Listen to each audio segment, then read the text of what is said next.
So when you think about it, depending on what sort of board you're looking at, and what how high level they want to go, there's really four questions that they look at, isn't it? It's like, are we growing, which is always really important, but it's looking beyond the membership numbers, and we'll go through that in a minute.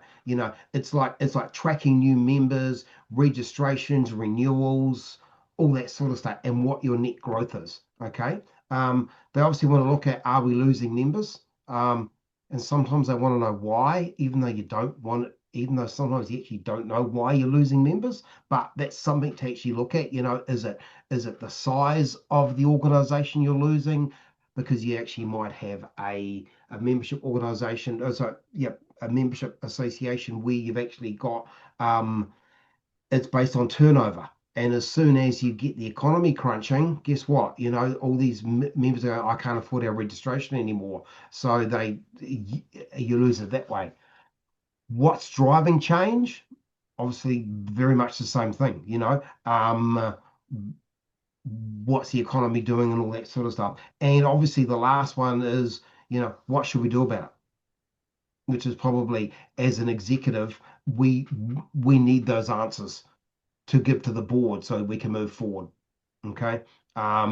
So when you look at it, if you look at a simple dashboard, and it's really hard to go, look, this is exactly what it's supposed to look like, because we're all using different systems. Mo, you're just going to a new AMS system. Phoebe, you're using Members. Amanda, I don't know what you, and Fiona, I don't know what you guys use, but spreadsheet, Mm. We're on Gecko. Gecko, I use Wild Apricot. So we've got, five different systems. So it's really hard to go, this is what you should look at. But when you look at a simple dashboard, your membership, what are they looking for? Really easy. Total number, how many new members you got, whether you do it per month or quarter or yearly, something like that. How many you've lost, renewal, growth, and your membership categories. You'd like to think the board would know the membership categories already, but it's just not about growth. It's about how many members you've got, isn't it? When you think about it. Yeah. So your next one you could look at, which would be member retention and churn. I always hate that word churn, because we go, gee, we think we know what it is, but actually we don't know what it is. It's member movement. Anywhere your membership data's going up and down. And you should look at things like, what's your renewal rate? Who actually knows how to work out what your renewal rate is? Anybody? Okay, so think about, and you guys can see me okay as well, and that sort of thing. Yep, because I'll keep that going. Renewal rate, when you think about it, is when you start your renewal campaign. And the example I'll give would be anything that you've got from, let's say, from the 1st of January to the 1st of December. That's your membership year. Okay, so you start your renewals, and you know how many members you've got. Let's say you've got 1,000 members. Okay. So I'm just getting a bit of paper. So you start off with 1,000 members. Okay. 1,000. Okay. At the end of your renewal process, let's say that's in March or April, you end up with 900 members. So you basically lost 100 members. You've lost 10%, or your renewal rate is 90% renewal rate. Okay. Simple as that. But the challenge you've got is that sometimes you get members joining you during that time. Okay, so from between January and March, you might get 50 members join you. So you have to make sure you take them out, because you should only be looking at the data from the 1,000 to the 900 that you've got at the end. You follow? Because if you're counting those new ones in there, then that's just not it's not a correct reflection of what you're looking at. Yeah. It's really simple as that. A lot of systems that you actually are used, like I know, Mo, what you're going to, they'll do it automatically. Press the Mm. button, it's done, and it works out the new members and all that sort of thing. Um, I don't know what Gecko does. I don't know what Members does, and obviously a spreadsheet. Hey, look, in Wild Apricot, I always use a spreadsheet at the start of my renewal campaign. The first thing I do is I take out every single member and put it into an Excel spreadsheet and know exactly what I've got. And I actually categorize it into the different categories I've got. And then at the end of the time, I do exactly the same thing, collate it all up and go from there. When you're looking, oh, hang on, someone's stuck in a waiting room. Goodness me, I always forget about that, don't I? Hang on,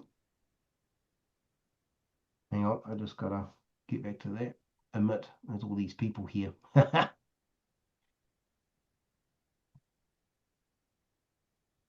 They're coming. Admit all. Thanks, Rachel. Okay, so when you're looking at that's really easy. The data you should look at is your magic number is 96% retention rate. That's the number that you should really get. Anything above 92% is okay. Okay. But if you're hitting around 90, of anything below 90, between 90 and 85, I would say is good. You just think if you hit a 75% retention rate, that means that you're turning over your membership every 4 years because you're losing 25% of your members. So just think that 96, you want to hit 96. That's really good. Okay. What you got to think about, you look at something like the Restaurant Association, and I don't know what their stats is, but their retention rate is probably about 80%. But restaurants are turning over all the time. They get a high growth rate, which is completely different. You know what I mean? So everyone works that all right? Is that cool? Lapsed members is obviously those we're looking at 1,000. We've lost 90. Are up to 900. We've lost 100. That's your lapsed members. Okay. The hardest one to articulate when you're doing a simple dashboard is what are your members at risk? And that's when it takes that, it's that thing we call engagement, isn't it? And what is engagement? We always think that engagement is who turns up to your events and all that sort of thing. But engagement these days is not actually, you can be an engaged member, but actually not turn up to an event. I think that metrics has definitely changed over the last 5 or 6 years, probably 10 years, where we think engagement was just turning up, but it's actually not. It's how you work it. I know Mo, you're going, and I keep on picking on you, sorry, but you're going into a system where you can actually measure. They've got a very good matrix how you actually measure engagement.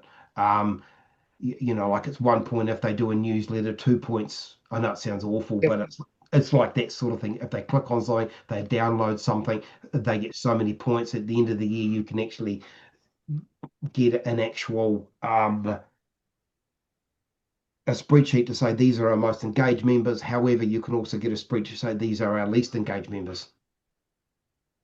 Um, so also what you're looking at also is what you should also look at is like what are your members at risk? How do you measure that? How do you find those members? Because that's I think is really really important because I think we all know like I'll bang the drum because I say it all the time is that um you know halfway through the year the members that haven't engaged with you, so you've got 6 months to make them engaged. How are you going to do that? And we're not talking about that here, but that's really important because you don't want those members to actually to be well, they are those members at risk. You don't want them to actually become a statistic and be one of the lapse members or the members that you lose. Wouldn't you agree?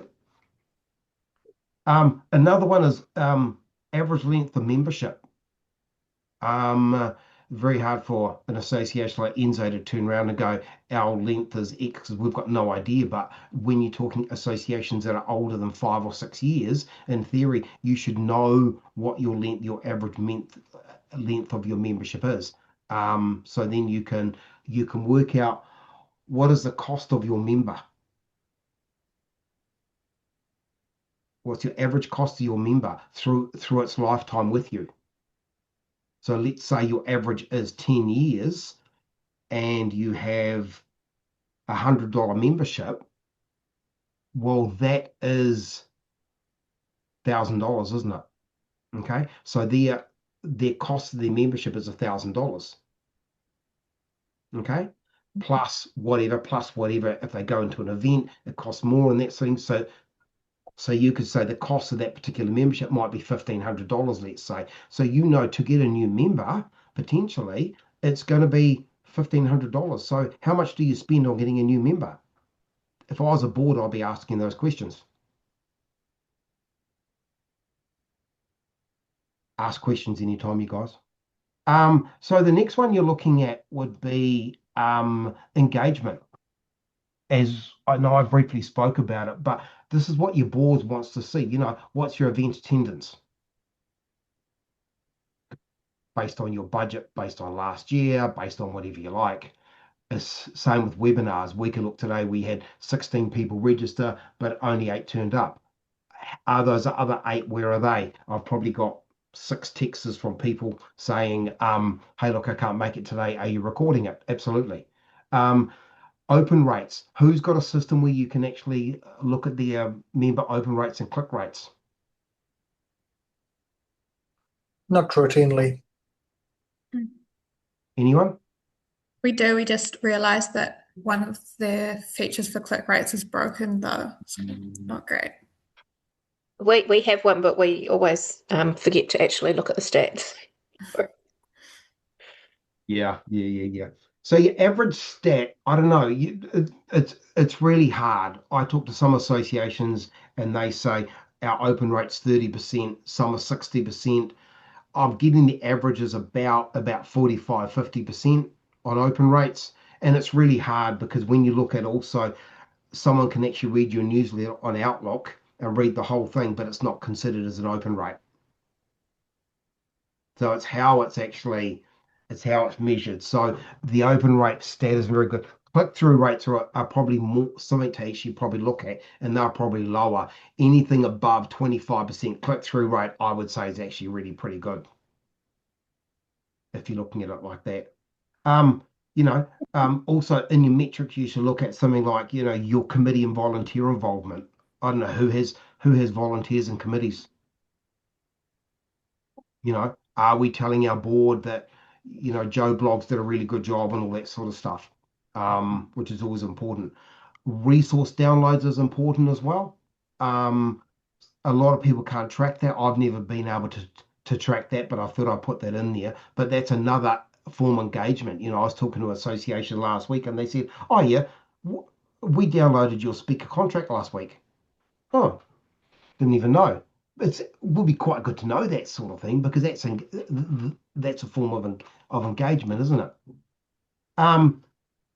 Your next dashboard is obviously revenue, which is probably more important when you're looking at, it's realistically, you look at it as your membership income, it's your event income, and you spread that between member and non-member. Your average revenue per member is always important. And when you're looking at your onboarding, your renewals, it's actually what's outstanding in your renewals is probably more important than anything because that is a fiscal risk that you have to think about as well, isn't it?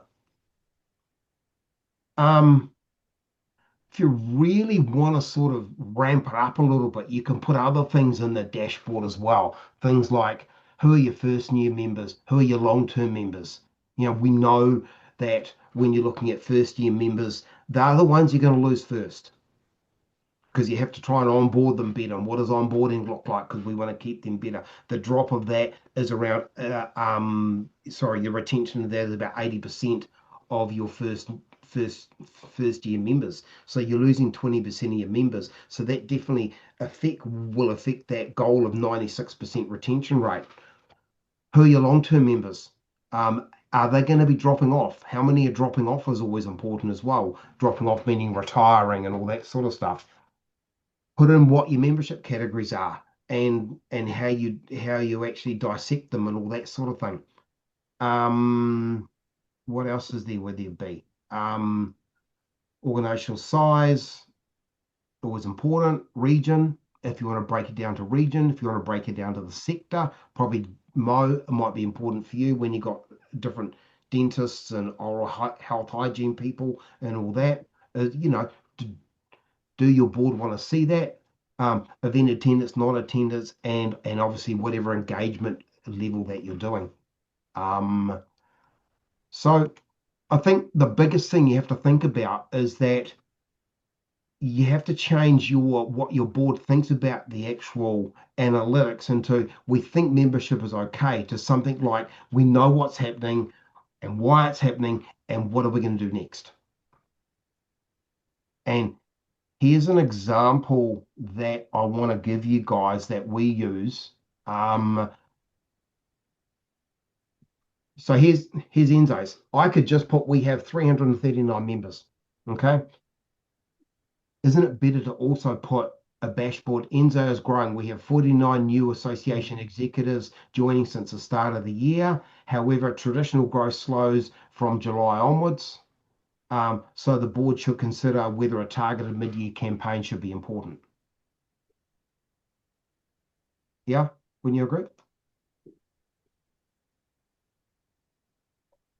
I'm just trying to. So that's what I would put because it shows them. Or you could put up something like this. Question, are we growing 229 members overall a membership size of community? Are we attracting new people? Yes, 49 new members, new member acquisition, market interest. Where's membership sitting? We've got 74, 83, 99. This is the shape of our database, our membership base. What's the risk? Is July, and the timing we need a mid-year campaign. So we tell them exactly what we want to do in the metrics.